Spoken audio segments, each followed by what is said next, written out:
was just trying to get away. A solo road trip, a few hours off the grid, and maybe a little clarity after everything that just happened. The silence of the open road seemed like a better therapist than any I could afford. There's just no closure when people vanish. You can even start moving on when they die in a car crash or after a long illness, but when they just disappear, it's like your soul doesn't know what to do. Claire, my fiancée, was supposed to meet up with her friends at a remote cabin in the woods for her bachelorette party.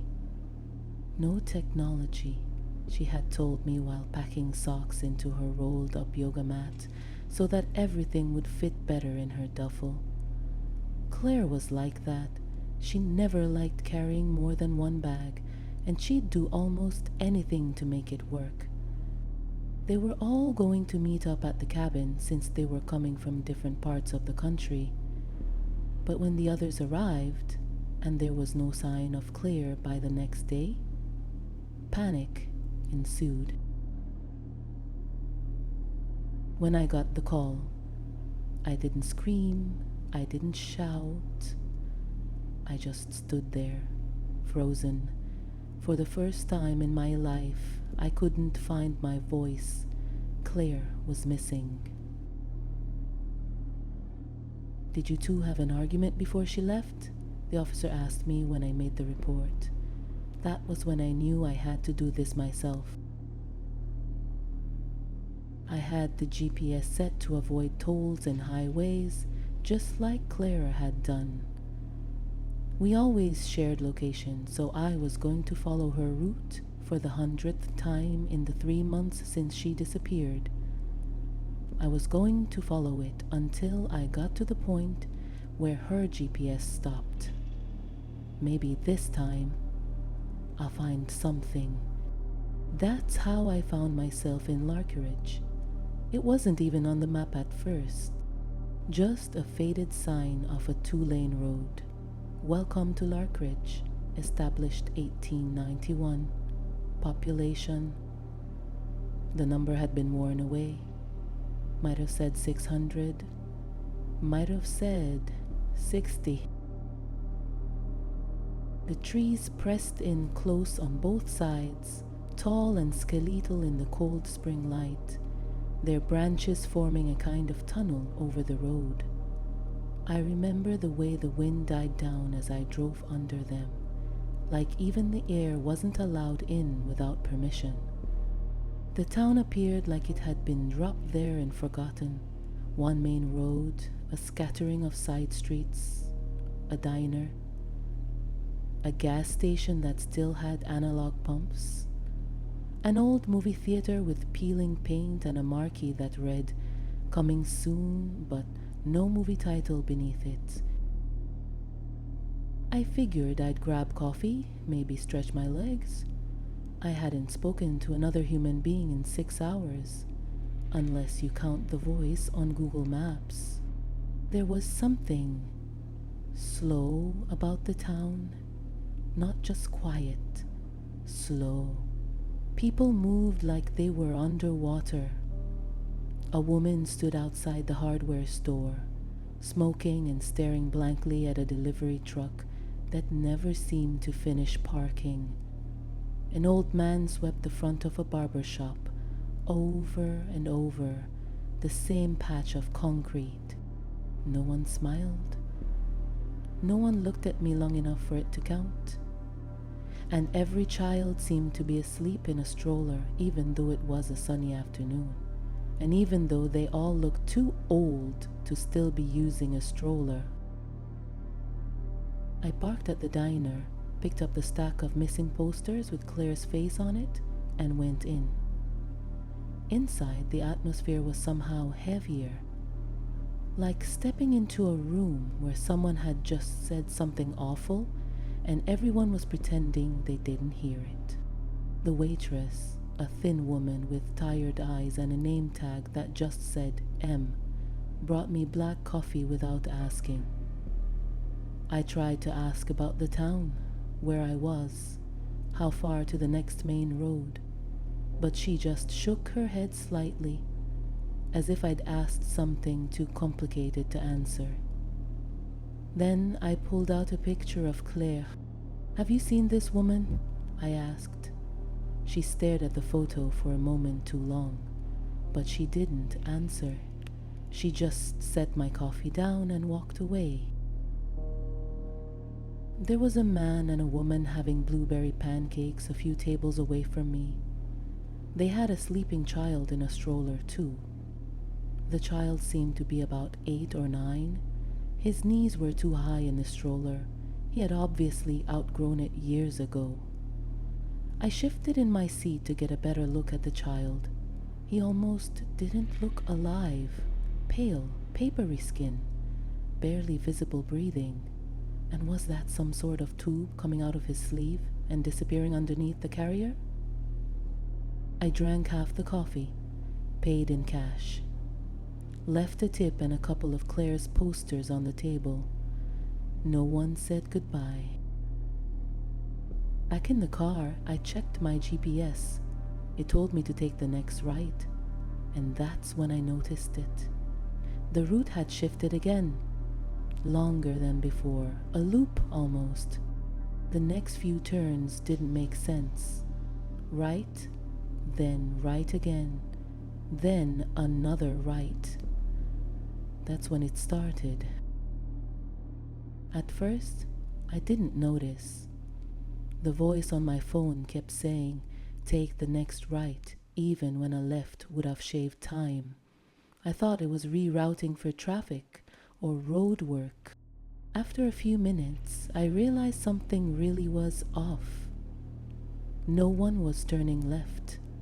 Not one single car. They'd drive past where they clearly needed to go, loop around entire blocks just to avoid turning left. I saw a mail truck circle the same street twice before it finally pulled into a driveway from the right. A woman pushing a stroller came to a four-way stop and literally crossed 3 sides of the intersection to get to the sidewalk on her left. At first I thought maybe it's some weird local law, a traffic thing. I googled it. Nothing. But the deeper I got into town, the more wrong it felt. Every store, gas station, and cafe was on the right side of the road. Every street corner had wide, sweeping intersections like roundabouts, clearly built to make right turns easier.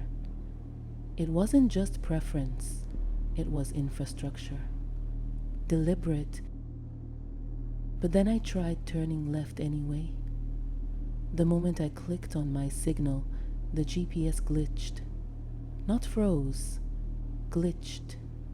Like it was resisting. The map pixelated and a warning flashed briefly. Route not permitted. I laughed, out loud, because who's ever seen a GPS refuse a turn? I've even once seen a GPS image of my Uber driver pretty much driving on water on the map, but I continued straight. The town didn't have a name on the map, just a blank patch of County Route 11 surrounded by pines. The only signage was the physical signpost that seemed hand-painted and ancient. Gas station, diner, library, all clean, all quiet, too quiet. I pulled over at a gas station this time. I needed to talk to someone.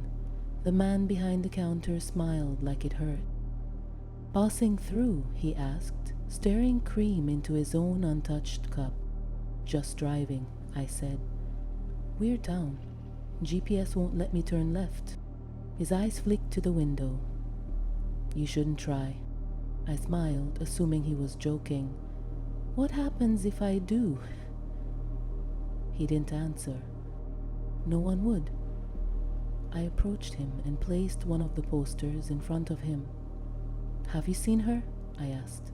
"She's missing, and I think this town is the last place her GPS was active."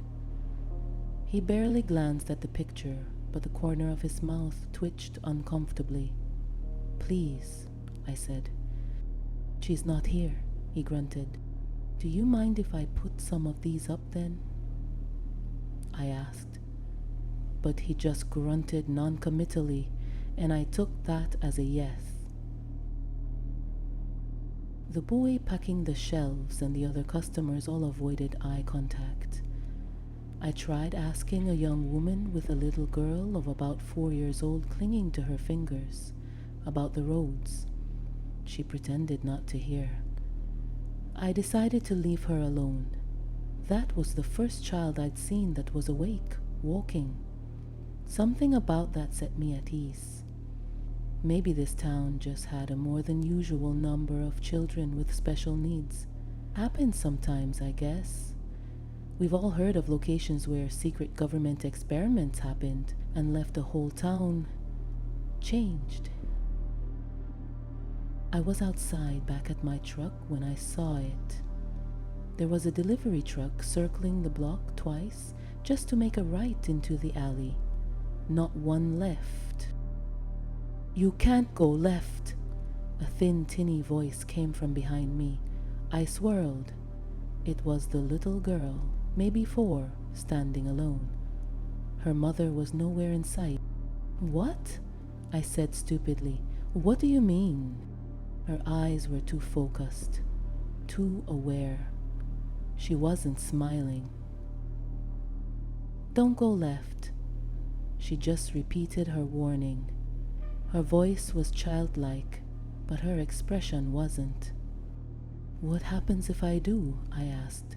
I knelt down, panic prickling beneath my skin, but before she could speak, her mother appeared, like she'd been standing there all along. She grabbed the girl's hand and yanked her back. The look she gave me wasn't angry, it was afraid. I watched them go.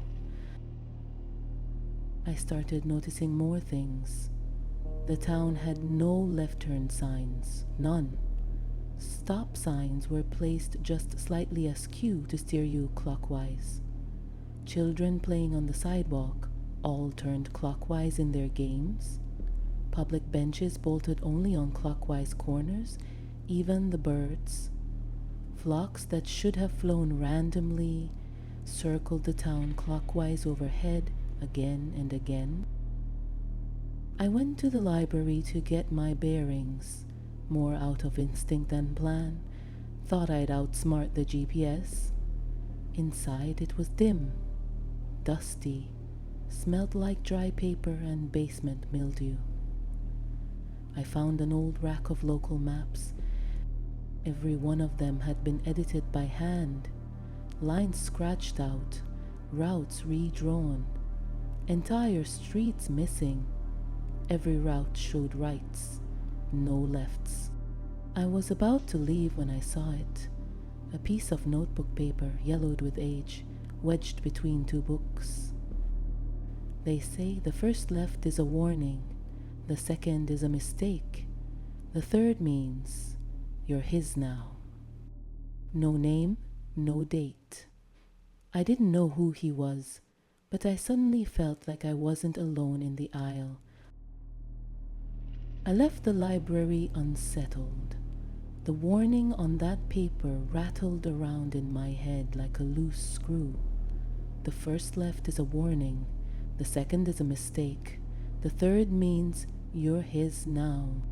I didn't know who he was, or if I believed in any of it, but I wanted answers, so I did it. I made a left, just one. At first, nothing happened. The sky didn't split open, no thunder, no shadowy figure in the road, just silence. But it was too quiet. The kind that presses against your ears like water. My GPS shut off completely, not froze, just went black. My phone too. A full battery, gone in an instant. That's when I noticed the fog. Thin at first, curling up from the roadside like smoke from a dying fire, then thickening. creeping across the hood of my truck, licking at the windshield like it was alive. And then the cold. Not just a drop in temperature, a deep, bone-rotting chill, like stepping into a freezer and finding out it had a heartbeat. I turned the heat on full blast. Nothing came out. In the passenger seat, my breath fogged the glass. Only I hadn't exhaled yet. There were handprints forming on the inside of the window, small ones. I hit the gas and got out of there, blindly turning right again and again until I broke through the fog. The sun was still out, and the town returned as if it hadn't moved an inch, like it had been waiting. Back at the gas station, the man behind the counter looked up and froze. He didn't even try to hide it. "You did it," he said. I didn't answer. "He shouldn't have done that," he said softly. "That's the first call." "Call to what?" He just stared at me, then nodded toward the back of the store. I followed him. "You want to know what this place really is? Go 2 blocks past the old theater. Look for the red door. Don't knock, just go in." Before I could ask anything else, he was halfway back to his position behind the cash register. It was all so strange and happened so fast that I almost doubted whether it happened at all.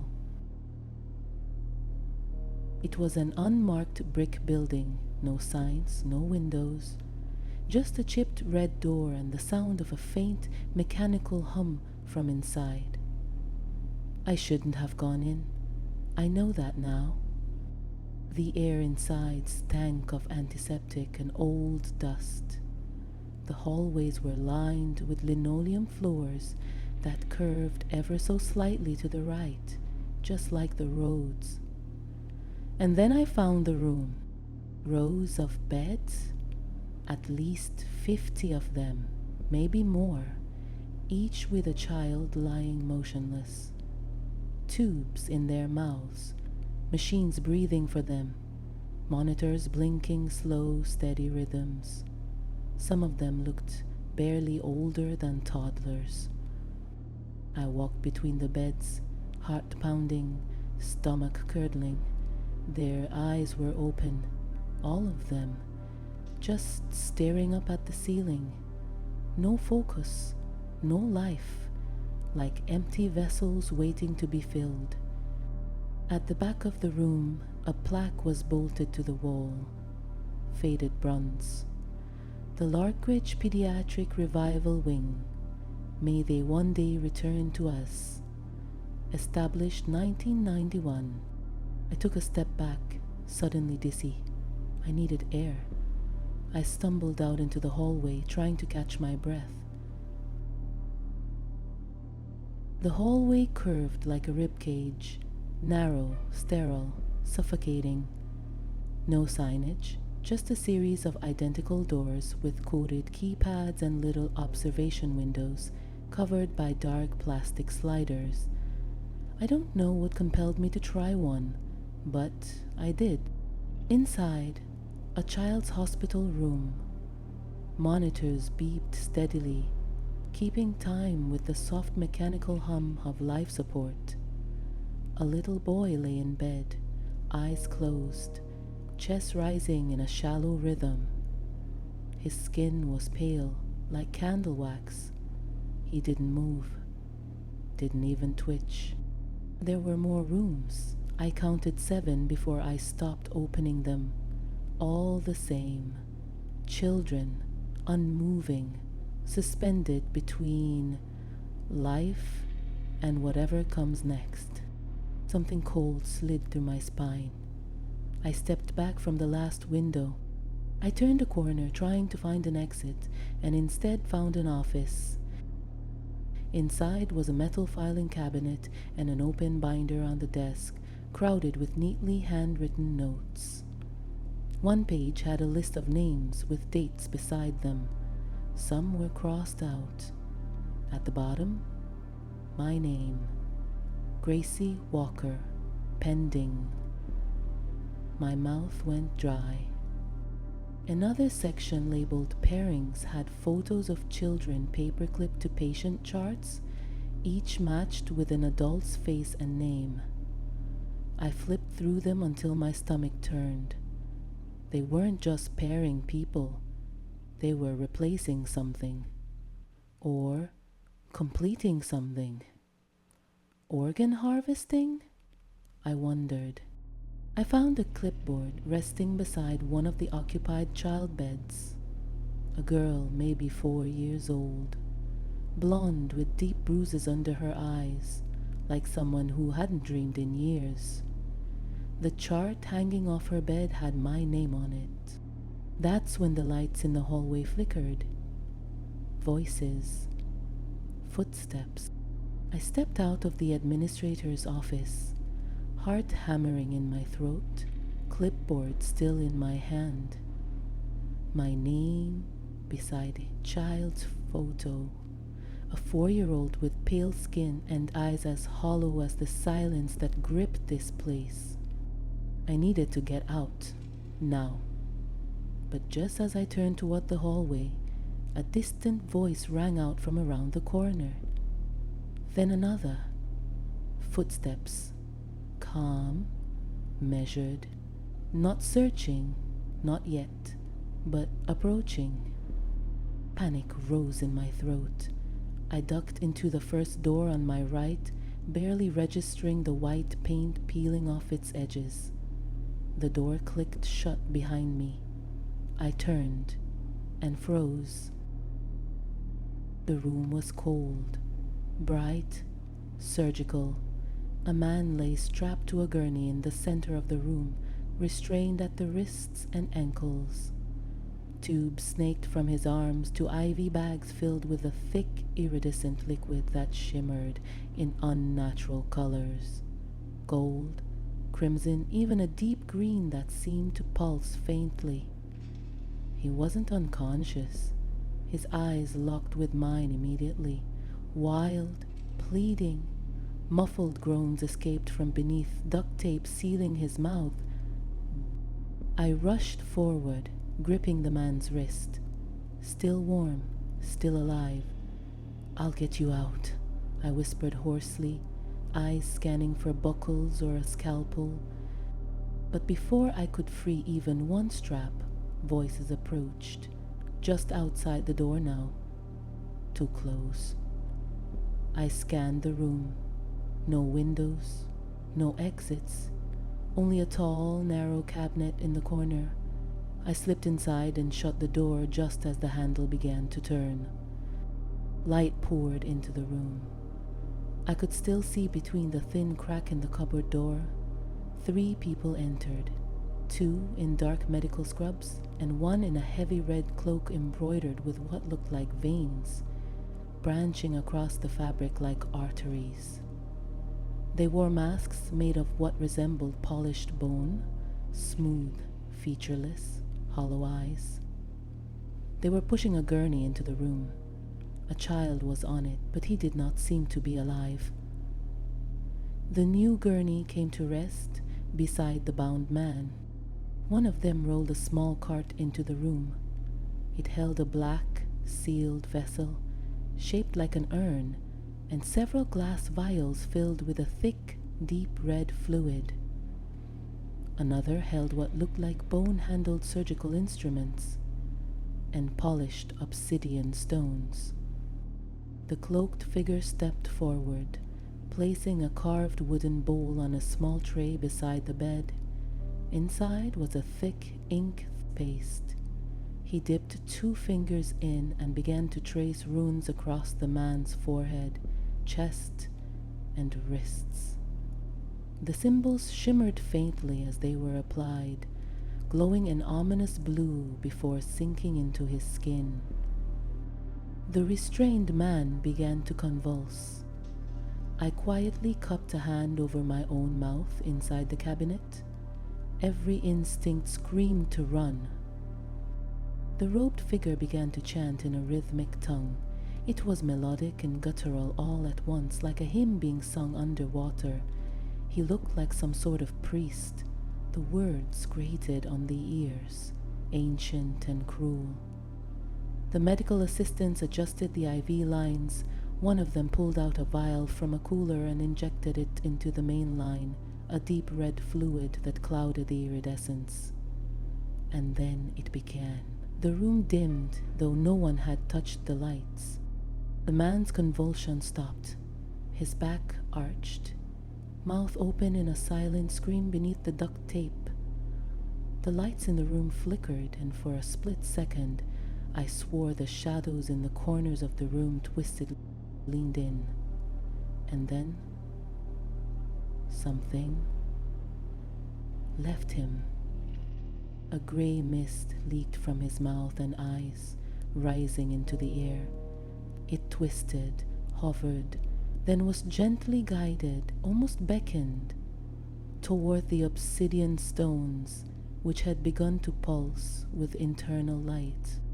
The woman lifted the black urn, uncorked it, and whispered into its depths. The mist was drawn inside, sucked downward in a slow, spiraling funnel. From the child-sized bed beside the gurney, a sudden gasp. The little boy sat bolt upright, eyes wide and fully alive, drawing in breath after breath like a drowning victim breaking the surface. His eyes shimmered momentarily with that same iridescent green from the IVs. The man on the gurney stilled. The room was deathly silent. The cloaked figure gently laid a hand on the child's chest, then looked at the assistants. The transfer was successful. Dispose of the vessel. The assistants nodded, released the gurney's locks, and wheeled the lifeless man toward a steel chute at the back of the room. With mechanical efficiency, they opened the hatch, tilted the table, and let the body slide down into darkness. I felt bile rise in my throat. They were using travelers, outsiders, as fuel, soul donors, for children who hadn't moved in years, maybe even decades. Children who would never wake up unless someone else died. Once the room cleared, I waited in the cabinet, every muscle screaming, until silence returned. Then, and only then, did I slip out and back into the hall. I didn't know what came next, only that I had to run and never, ever look back. That's when I decided to leave. No pancake, no coffee, no answers, just out. I tried making a U-turn at the edge of town. My steering locked. I swear it did, like something else had control. I spun the wheel. Nothing. Brakes? Spongy. Engine? Silent. My car turned right on its own. I drove in circles for what felt like hours. Finally, I found a way out, but only by following a sequence of rights that led back to the highway. Just before I made the left turn out of the town, my second left turn at that point, I looked back one last time, and I saw her, a little girl with dark hair being dragged along by an adult, tears streaming down her face. She was looking right at me, and she had Claire's eyes.